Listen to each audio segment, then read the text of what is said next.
Brian Norman Jr. This fight was supposed to happen on November 8th. His first title defense against Derrieck Cuevas, who's been away from the ring himself for 16 months, but he was not going to risk a fight that could put this world title opportunity against Brian Norman Jr. at risk. Left hand surgery for Brian Norman Jr. Fully fit, he says, for the first time since I was an amateur, I feel that I can throw both hands with power, and that's what I plan to do against Derrieck Cuevas, who's a dangerous power puncher as well. Let's send it up to the classy Jimmy Lennon Jr. to get the action started. All right, fans, here we go. Top Rank Incorporated presents the co-main event of the evening. 12 rounds of boxing for the WBO Welterweight Championship of the World. Introducing to you first the challenger, fighting out of the blue corner, wearing black trunks with gold trim, hailing from Cataño, Puerto Rico. He weighed in at 146.3 pounds with a record of 27 wins, 1 loss and 1 draw. He has 19 big wins coming by way of knockout. Tonight, making his first attempt at a world title, please welcome the hard-hitting WBO world-ranked welterweight contender, introducing Derrieck Cuevas. And his opponent across the ring is the defending world champion, fighting out of the red corner, wearing white trunks with orange and gray trim, hailing from Atlanta, Georgia. He weighed in at 146.7 pounds. He is undefeated in his campaign with a record of 26 wins, no losses, 20 wins coming by way of knockout. Tonight, he is making the first defense of his title. Ladies and gentlemen, please welcome boxing's youngest current male world champion, the undefeated and defending WBO welterweight champion of the world, the assassin, Brian Norman Jr. Our referee in charge now to give instructions, Thomas Taylor. Come on this side, coach. Okay, gentlemen. Everything on the bottom of the gold letters up is going to be good. Back up, back up. Everything underneath the black letters and up is going to be good. Guys, you got my instructions in the back. Protect yourselves at all times. Listen to my commands. Touch them up. Back to your corner, gentlemen.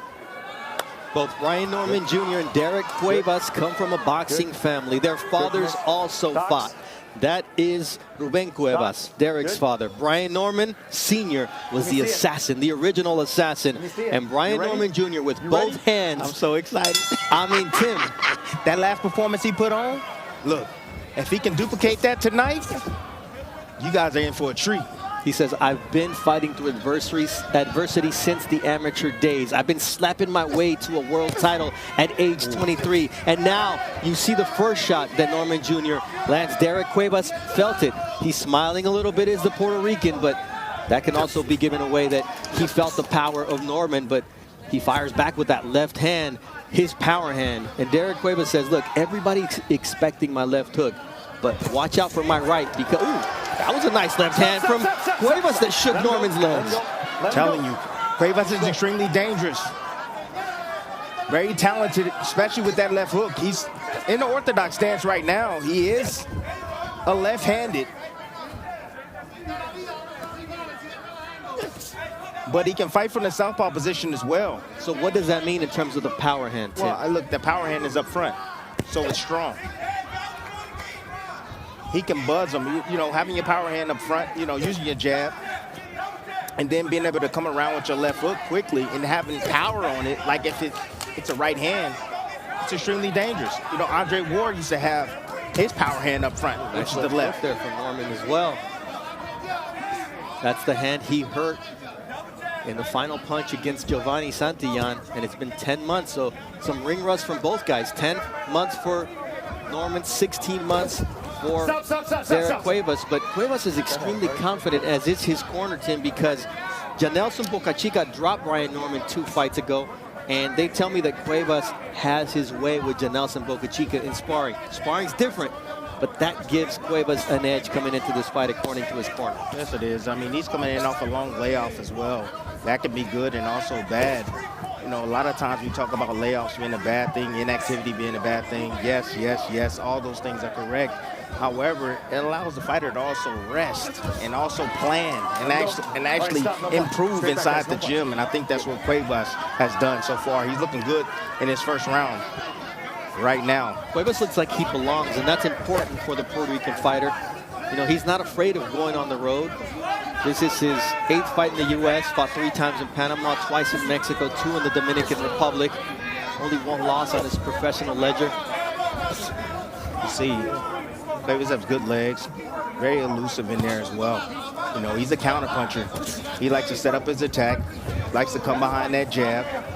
Like I told you early on, he can switch it as well. He hasn't had to at the moment. Pull your arm out. All right, stop. No punch. I think right now at this moment, Norman has felt the power, and now he's starting to respect it. He knows that he just can't walk through that front door. He has to set up his attack if he's going to get any offense tonight. Round 1 in the books here at the Fontainebleau in Las Vegas, Nevada. I'm Bernardo Osuna alongside Hall of Famer Tim Bradley and Mark Kriegel with us as well. For our main event, Mayor Ryan 2, what's the X factor? Look, the first fight was epic. But the X factor tonight is Kay Caroma, a former trainer of Michaela Mayer. He's on the opposite side now, and he knows Michaela Mayer's deepest secrets. He knows how to beat her. I'm just wondering if he gave her the code to getting her title back. Mark? This isn't the sweet, nice Michaela Mayer we become accustomed to. She's talking about sending Sandy Ryan to the hospital. She has a red paint logo on the back of her shorts. Part of it is she feels betrayed by Kay Caroma, and she feels unjustly blamed for what happened last time. But the biggest part of it is strategic. She wants Sandy Ryan good and angry and off her game. She wants her to lose composure. Look, at the end of the day, Kay Caroma is part of the storyline, but it's all up to Michaela Mayer and Sandy Ryan to put on a great performance, and both know that they're capable of doing more than they did in the first fight. And last September, 6 months ago, that was an incredible fight, candidate for the best of the year in the women's game. So we expect great things in tonight's main event. The WBO Welterweight Championship will be at stake, as it is right now, between these 2 men, the champion, Brian Norman Jr., and the challenger, Derrieck Cuevas. I like what Norman is doing. Quick adjustment right out the gate. He's throwing body feints, foot feints, hand feints, trying to break his rhythm up, not trying to be predictable, trying to disguise when he's going to attack. It's a good way to set up your opposition and break his rhythm. See the hand fakes there, the gestures. You know, I don't like that lead left hook coming from him. I mean, you know, when you're in there with a mean fighter that has a mean left hook as well and has knocked out many of his opposition, again, yes, like that. It's extremely dangerous to hook with the hooker. And Cuevas' hands are quicker than I expected, to be honest. And you just saw, like, when Norman did that foot feint, how quick the double jab from Cuevas was to land on the chin of Brian Norman Jr. It wasn't powerful, but it was enough to say, hey, watch what you do because I'm in this fight. And you see Cuevas being a counterpuncher, but also he's coming forward as well. You know, he's getting close to the fire without getting burned, so to speak. But I would say that as of right now, Norman has to keep that right hand glued to the side of his face. Hold that phone up, because that left hook from Cuevas will come out of nowhere. That's right to the body from Brian Norman Jr. Cuevas a little unorthodox in the way he stands. The hands a little bit far out. Somewhat looking like Ricardo Mayorga in that stance. Yeah, that can help a fighter as well, being a little bit unorthodox. You know, having that awkward stance. Nice jab from Brian Norman Jr. Showing confidence in that. Oh, nice right hand. Prepared left hand, but the right hand of Cuevas, didn't he tell us that's going to be key for me? It was a nice little pull. Cuevas were well schooled. Amateur pedigree as well. Great sparring he got for this match. Yeah, talking about Subriel Matias, the former 140-pound champion. Nicholas Floss, who's part of his stable as well with the same coach. And Rashidi Ellis, Speedy Ellis. Nice good left hook. Oh, he hurt him with that shot too.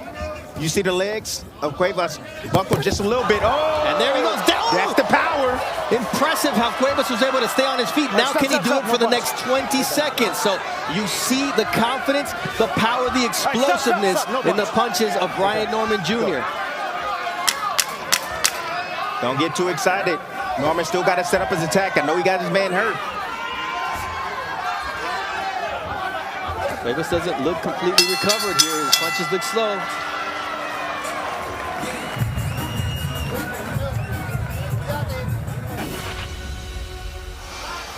This is Top Rank on ESPN.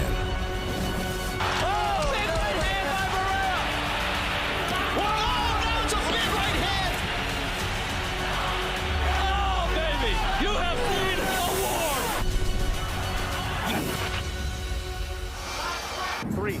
All the way back. All the way back. Let's go. Round 3 of this scheduled 12-rounder for the WBO welterweight title. The first defense for Brian Norman Jr. in the white trunks, trimmed in gray and orange. The challenger, Derrieck Cuevas, out of Puerto Rico with the black trunks, trimmed in gold. Oh, look at Norman. Smart, extremely smart. Shooting the jab out there. He's getting Cuevas to reach to parry that jab, to try to knock it down. Look at that backhand as he reaches out to try to knock the jab down, and he's going to try to attempt to sneak him over the top with that left hook. Watch him how he sets it up. He's trying to feint him now. Nice. He hit them again. Once again, you see the legs unsteady on Derrieck Cuevas. And he's landing high on the tempo. That's why you're seeing the legs buckle a bit. High on the tempo. Derrieck, let him stop, no punch. Cuevas having to hold on here. Go. He's doing it right every there. time Norman lands that surgically repaired left hand, it's Derrieck Cuevas' legs show the effects. Nice little feint right there from Norman. He shows the right hand like he's going to throw it. He didn't do it. He's looking for the left hook. That's what he's looking for. He's trying to set it up. Trying to walk Cuevas into it. Cuevas right there throws his own left hook.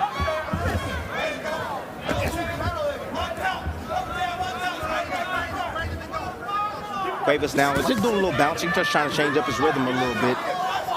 Trying to come in, give different looks. There's that lead left hook once again from Brian Norman Jr. Yeah, but he stepped back out of range right there. Just a little off the mark. Oh, there, nice. That one he stepped into. Nice swivel jab right there. All right.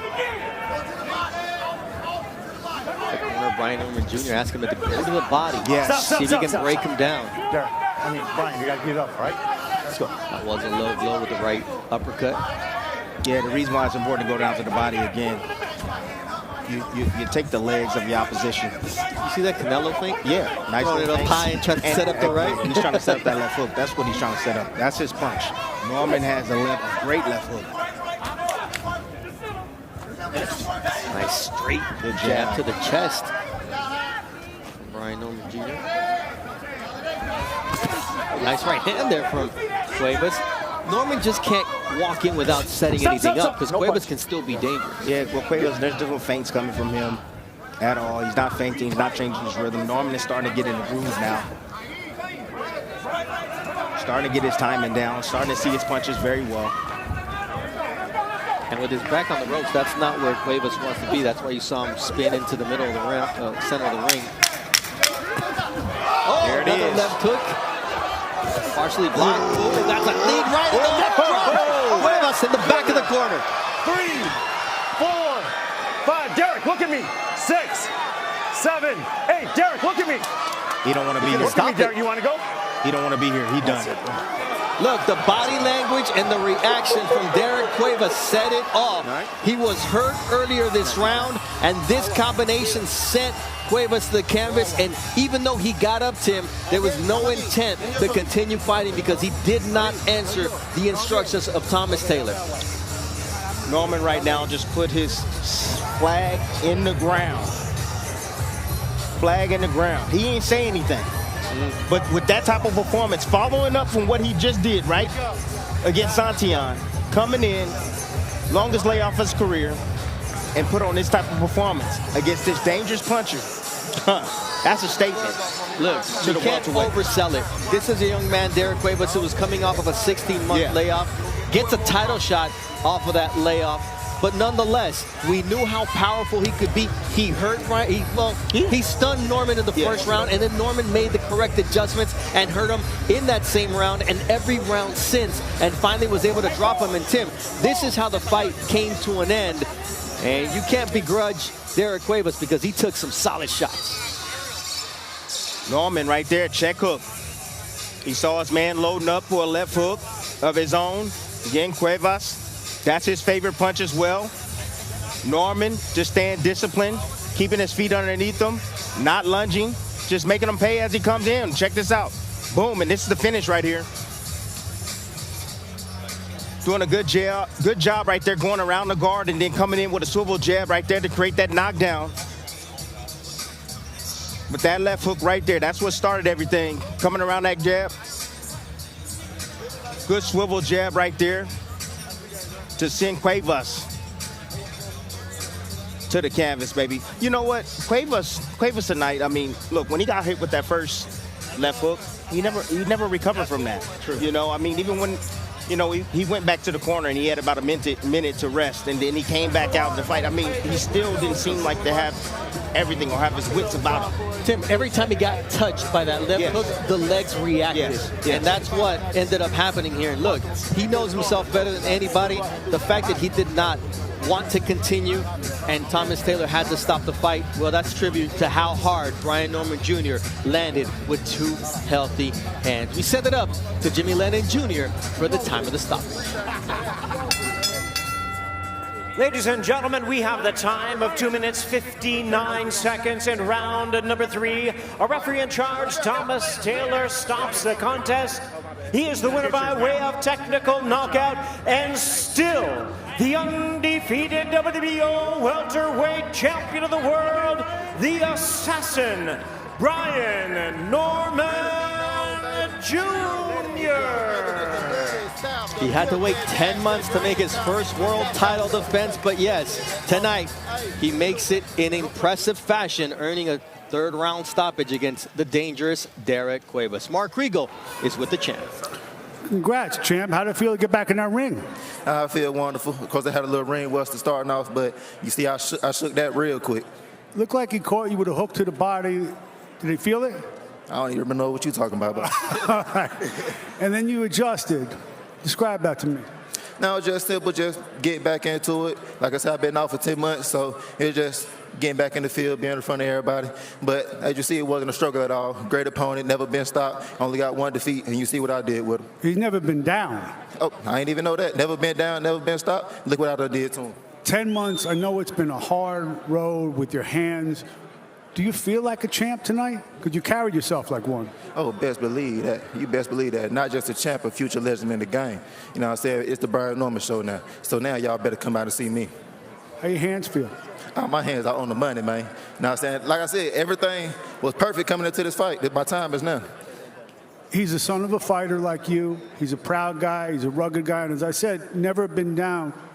Are you at all surprised that you took care of him so quick? Not at all. No matter what, he ain't never fought me. He never fought B Norman or Storm. You feel me? So I don't care who you done fought in the past, who you done been in the ring with in the past. If you ain't never fought B Norman Jr., the assassin, but you ain't never fought nobody. You're a young champ in an old division. What do you want? What do you want next? What I want next is one of these belts. You know what I'm saying? You see they out here trying to make unification, undisputed fights. Where my little piece at? Listen, there was a lot of talk about you fighting Jaron Ennis, and Stanionis is going in. There was talk about you fighting Stanionis. What do you want either of those guys to take from tonight? That I'm right here. Sure, after y'all fight, I'm right here. I'm still in the welterweight division. You know what I'm saying? I got a belt as well. You see it on my shoulder. You see what I just did with dude last night. I could do y'all the same exact way. Thanks a lot, champ. Bernie, back to you. That's a lot of swagger for a just turned 24-year-old, Tim. I love it. I mean, this is what the 147-pound division, this is what they need. This is what's missing. Not only does he have skill, he also got a mouthpiece, and he bags it up. So, you know what? I'm looking forward to seeing more of Brian Norman Jr. This is the real Brian Norman Jr. now, baby. All right, welcome to the big leagues. Brian Norman Jr., the champ, makes his first world title defense.